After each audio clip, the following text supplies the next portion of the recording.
Most business owners say they want scale, but what they usually mean is they want more revenue. And those two things are not the same.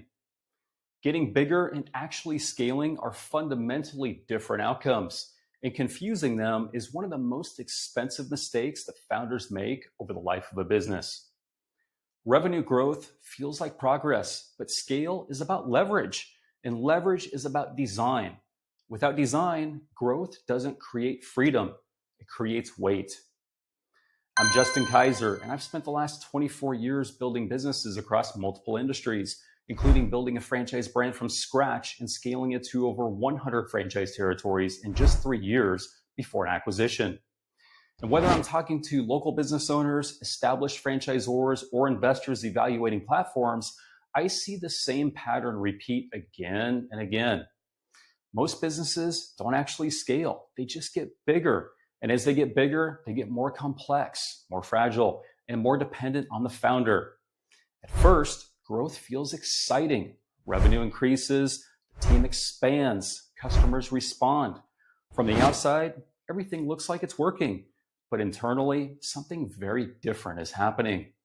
Decision-making slows down. More problems require escalation. Standards start to slip because they live in people's heads instead of systems. And the founder becomes the bottleneck. Not because they want to be, but because the business was never designed to function without them. That's the difference between expansion and scale. Expansion means adding more of what already exists. More customers, more locations, more employees, more revenue. Scale, on the other hand, means the business becomes structurally stronger as it grows. Scale means each additional unit, customer, or dollar of revenue requires less effort, not more. It means growth creates leverage instead of pressure. Most businesses never reach that point because they were never designed to. In the early stages, businesses are built for speed and survival. The founder makes fast decisions, relies on intuition, steps in whenever there's a problem, and that's exactly what allows the business to get off the ground.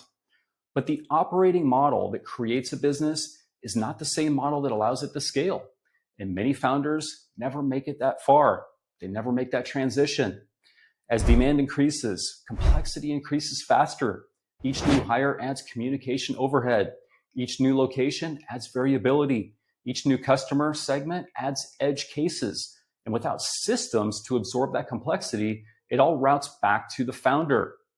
The business grows, but the founder's freedom shrinks. This is the moment when founders start saying things like, I thought growth would make this easier, or we're busier than ever, but it doesn't feel like progress, or I can't step away without things slowing down or breaking. Those aren't motivation problems, they're design problems. A business is scalable only when it can grow without requiring proportional increases in the founder's time, energy, or decision making. That's the definition experienced operators and investors truly care about. Because revenue can be recreated, talent can be hired, capital can be raised, but structure takes intentional design, and structure determines whether growth compounds or collapses. This distinction matters enormously for businesses that want to franchise or attract outside capital. Franchisees and investors don't buy ideas, they don't buy hustle, they don't buy optimism, they buy systems, repeatability, predictability, and independence from the founder. A business that only works when the founder is involved is not scalable. This is why so many promising franchise concepts struggle after the first few locations. The original unit works because the founder is exceptional. They know the customer, understand the nuances, make judgment calls instinctively. But when that model is replicated without documented systems, standardized training, clear unit economics, and support infrastructure, inconsistency shows up immediately, and inconsistency kills trust. The problem isn't demand, it isn't effort.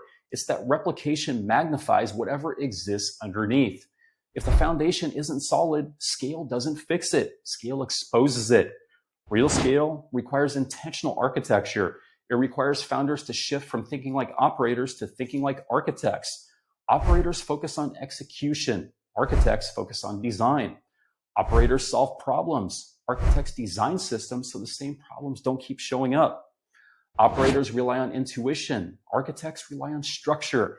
And this shift is uncomfortable because it forces founders to confront a hard truth. What got you here is not enough to get you there.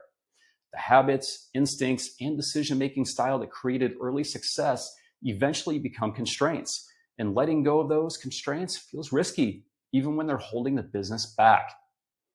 Designing for scale means asking different questions. Not how do we grow faster, but what breaks if we grow faster?